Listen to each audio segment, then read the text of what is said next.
Hello and welcome to our video 2 notes where we're going to, in the Imperialism unit, talk about World War I. And we'll have this in 2 parts as well, so we'll kind of have a breaking point in between where you'll answer some summary questions. But first we're going to look at causes of World War I and context, kind of what was going on in this time period that caused the world to go into the First War.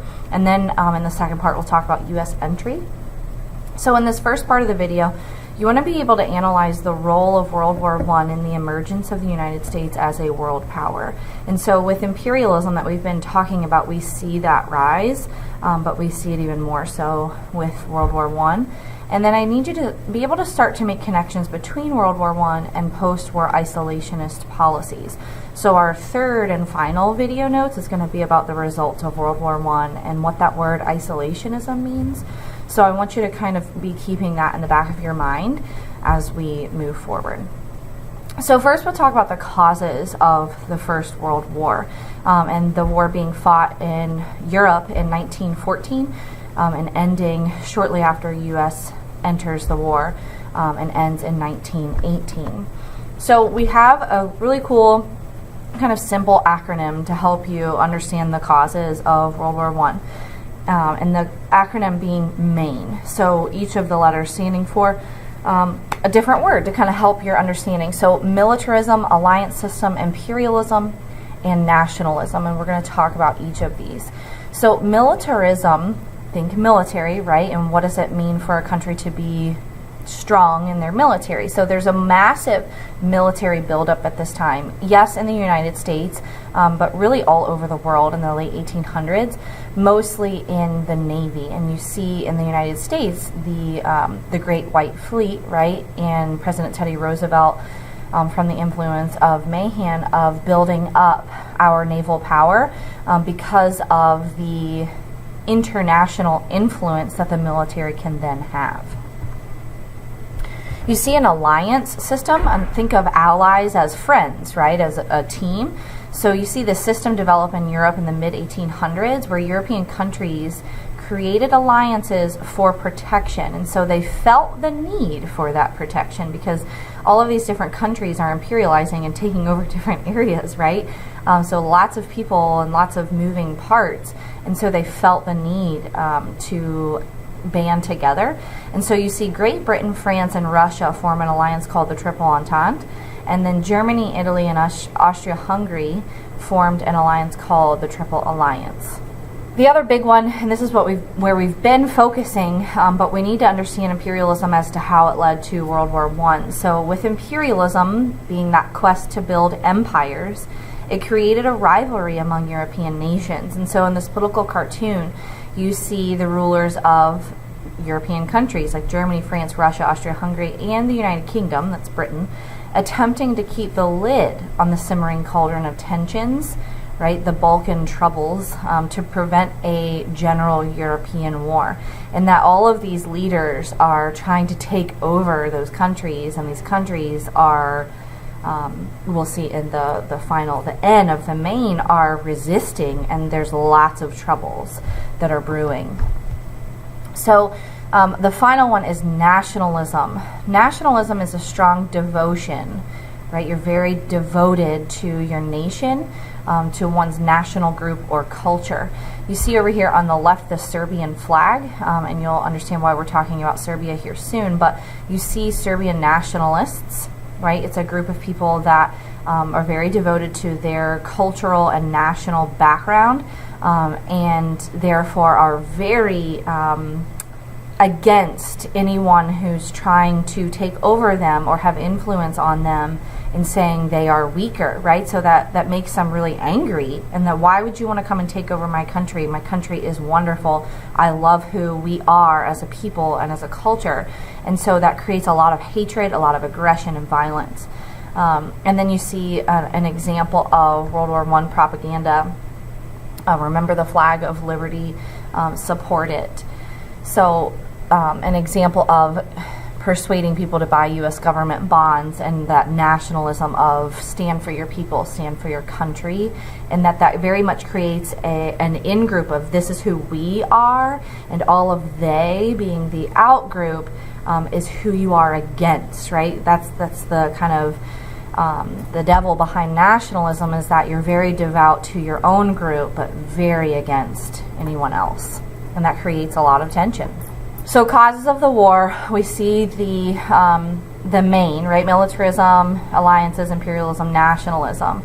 But then we've got an assassination that we have to talk about. And here's a cartoon that shows you with the arms race, arms being like militarism, right? Nationalist movements where people are very much about their own people, their own cultural groups.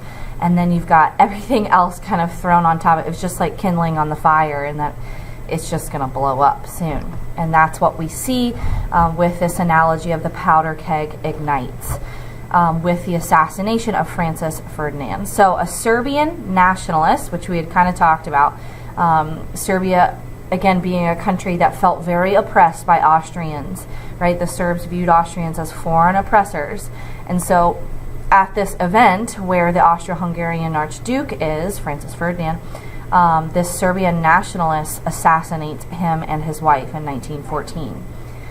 Because of this, Austria-Hungary declares war on Serbia, and that essentially ignites the war, but it creates this domino effect that we'll see. So Gavrilo Princip assassinates Francis Ferdinand and his wife, and again, that ignites, right?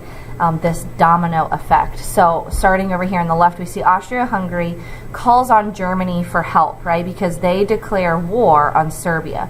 Serbia calls on Russia for help, right? This is where we see those alliances, the Triple Entente and the Triple Alliance, those alliance systems come into play and are very dangerous because people feel tied to one another, and that's what causes everyone to be involved. So with Germany, you have the Ottoman Empire and Bulgaria. So Germany and Austria-Hungary joined with the Ottoman Empire and Bulgaria to form what was called the Central Powers in World War I. Okay, so yes, it was drawing on the alliance systems that existed pre-World War I, but they became known as the Central Powers, and you need to make sure you have that down and remember that. So Serbia calls on Russia, Russia calls on France. Germany enters neutral Belgium to invade France. So because of that, Britain declares war on Germany. So now Britain, the greatest world power of the time, is involved. So the Allies is what this side of the slide becomes known as. They promise Italy land after the war, even though Italy was part of Germany's alliance. They now kind of choose the Allies' side during the war because they were promised that land. So those fighting for the Triple Entente, Russia, France, Britain, were called the Allies. Okay, so Italy abandons the Triple Alliance and joins the Allies, which is Britain and all of their buddies in World War I. So again, this just kind of summarizes what I just told you. So the Allies are France, Russia, Great Britain, Italy, and eventually the United States joins, and we'll talk about that next. And then this is against then the Central Powers, including Germany, Austria-Hungary, the Ottoman Empire, and Bulgaria. And so you see those colors there, the green being the neutral countries that stayed out of it. So at this point, you'll want to answer your summary questions and get a stamp. And then when you're finished, you'll move on to part 2. So in part 2, we're going to be talking about, again, World War I, but more specifically when the United States enters the war. We've talked about how the war ignited and the sides that we have with Central Powers versus the Allies. Well, now let's talk about when the United States and why they enter World War I. So some context. It's the early 1900s. America is considered a world power. They're doing really well economically because of imperialism, and they have a very substantially growing military, particularly with their navy, right? And these political cartoons kind of demonstrating that, and look at how wonderful they are and taking over essentially the Pacific Ocean, but a bunch of different areas, right? which we've talked about. So at the beginning of the war, though, 1914 through early parts of 1917, the United States takes a neutral stance, and we call this neutrality. American trade was being affected due to German submarines sinking ships and the British naval blockade. Okay, so Germany and Britain are the biggest powers that are at war with each other. And in your reading, you read about how Germany had a lot of animosity towards Britain because they wanted to be an equal world power to Britain. And so they developed these U-boats, which are submarines, and that was kind of their tactics during the war that made them different and gave them an advantage. So you see those two powers really butt heads during World War I. So in America, this creates some problems. Like, okay, whose side do we want to be on? Well, we don't want to be on anyone's side because we're benefiting by staying out of it. But then eventually American trade starts to be impacted. So Germany creates this blockade, sinking British naval ships essentially. And that's, again, impacting American trade. We can't not trade with Britain during this time. We would suffer too much economically. So President Wilson declares the U.S. a neutral country in 1914, but we have a lot of problems with that. We suffer, but we cannot be trade partners with the Central Powers, mostly Germany. We can make it, but we can't make it if we can't trade with Britain. So what ends up happening is we become the arsenal for Britain, for the Allies, for Britain and France. So Britain and France have a lot of weapons that they need, a lot of materials for war that they need, and they're calling on the United States to help them with that. That creates a huge economic boom in America. So of course we're going to fill those orders, but we end up becoming the arsenal, right? Like we are supplying war for the Allies. So reason number one, so talking about why did America enter, is U-boats. So Germans use submarines or U-boats to get around British naval blockades and sink ships during bringing supplies to the Allies, right? So Britain sets up a blockade against Britain so that they can't get any materials while the Germans go underwater and are able to kind of counter that. So the British passenger liner, the Lusitania, was sunk by a German U-boat in 1915 where 128 Americans were killed. So there's a lot of back and forth about this because that's a huge deal, right? Like Germans just killed a bunch of Americans. Wilson actually negotiates the Sussex Pledge, where Germany agreed to not sink any civilian ships. But we then find that as Britain is kind of having a little more animosity, a little more aggression with their navy, that Germany kind of just says, meh, all bets are off, and they sink a few civilian ships, and that kind of changes the game. We'll talk more about that. Reason number two is the Zimmermann telegram. So a German official named Arthur Zimmermann sent a telegram that's like a letter to the Mexican government. Okay, so Germany, way over here, sends a letter to Mexico, right? Like, hello, Western Hemisphere, that's the right by the United States. And it said that if Mexico allies with Germany, if they take up arms with Germany, they could regain territories that they lost to America, including Texas, New Mexico, and Arizona.